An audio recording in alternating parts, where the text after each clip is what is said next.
Hi Taurus, ito na po ang inyong reading. Kuha lang tayo ng ilang guidance, advice, messages para sa inyo. Sa darating na lunar eclipse in the sign of Pisces ngayong September 7, tingnan natin kung anong maaaring iwan ng baraha bilang gabay po. At maaaring meron akong ma-share sa inyo astrologically kung anong pwedeng maging epekto nito sa inyong mga sign. Guidance, try nating maging straightforward. Taurus, message. September 7, lunar eclipse para sa mga Taurus na pwedeng makapakinig nito. Anong kailangan nilang marinig? Guidance po. The Hermit. Add pa tayo. The Hermit, guidance, advice. Ang daming bumagsak, hindi natin pipigilan. Isa-isahin po natin. The Hermit, Two of Pentacles. The Emperor, the Shadow Side, Knight of Cups. Okay, sinek ko parang dalawa yun. And the Fool, reverse. So, may ilang reversal man na baraha, guys. Hindi kailangan laliman or ano pa man. Meron lang po itong kalakip na mensahe. Tayo po ay general reading. Just only take what resonate. So, pwede itong higit na mag-apply. Pagdating sa inyong mga buhay, trabaho, andito na lahat. Ito na naman tayo. Again, kahit pare-pareho kayo ng sign as a Taurus, magkakaiba po ang bawat isa. Work, family, money, pagdating sa inyong mga connection, network. Yes po. Maaring, ayan, may ilang imbalances akong nakikita. The shadow side, this is the devil card. Hindi kailangan katakutan. Ito yung ilang unhealthy connections. Kasi may ilang sektor ako ng relasyon na nakikita. Relasyon, pag-ibig, kerida number 2, cherries.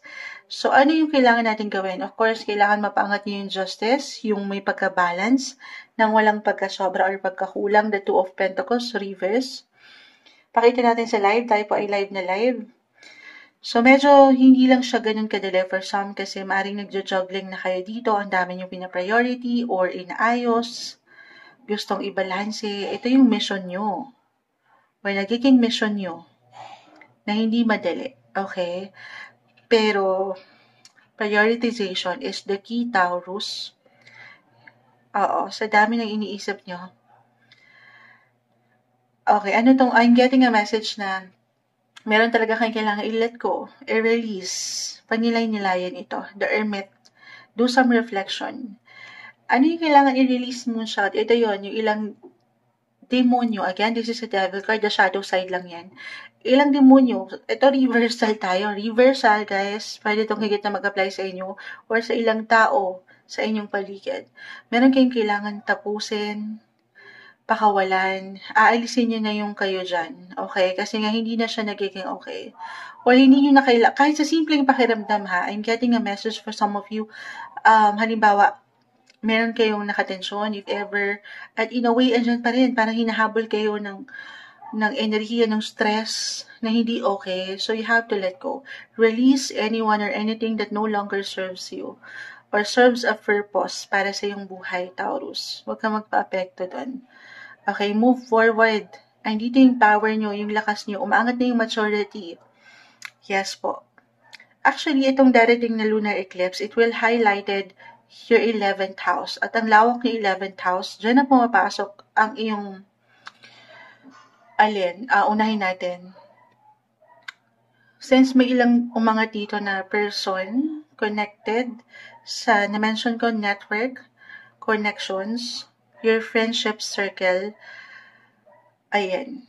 So, if ever, meron kang kailangan, meron bang tension dyan? In a way na hindi naging magaan, na parang hinahabol ka ng mga bagay. So, pakawalan mo ng sarili mo dyan. Okay? Hindi mo deserve yung pag-iisip na na-stock up ka. Or pagdating kung, eto hindi isang legal advisor. Hindi po isang legal advisor si Moonchild. Pero kung meron kayo pinaglalaban sa bataan. Charot. Hindi. Parang meron kayo iniaangat sa taas, sa nakatataas. Inilalaban na justice. Kasi sa 11th house kasi, connected din yan sa pagiging makatao nyo. Okay? Na kailangan yung katarungan. Na kapag nasa katwiran, ipaglaban mo. Okay? Pero again, if this is something na parang ang hirap na ipaglaban at naiiwanan na kayo ng ilang negativity, at sadyang madilim ang mga situation, hindi sa susukuan nyo. Kung talagang ito'y nasa korte, halimbawa, okay? Pero hindi nyo rin kailangan mainip, magmadali, or sarili niya ng problema. Meron ako nakikita again na ilang person, someone nakatataas, a mentor, or andito na tayo. Alam niyo, may hugot kayo, Taurus. Ayan. Andito na tayo sa legal advice. Why not? A judge. Ayan. Someone na pwedeng makatulong sa inyo para higit kayong maliwanagan or matulungan sa inyong sitwasyon. Siyempre dun sa expert at professional, hindi po isang legal advisor si Moonchild. But regardless, anyhow, anyway, highway, ang daming bumabagsak sa inyo, Taurus. Ayan. Yun yung pinaka nakikita ko rito. Again, andito na lahat. Romance, love, your connection, network, friendship, or pagdating sa mga trabaho, meron lang kayong kailangan dyan. I-let go, I will be honest. At yun yung, alam nyo, hindi makatutulong sa inyo, ha? At magpo-focus na kayo, tulungan yung higit na maging focus kung saan kayo magiging masaya.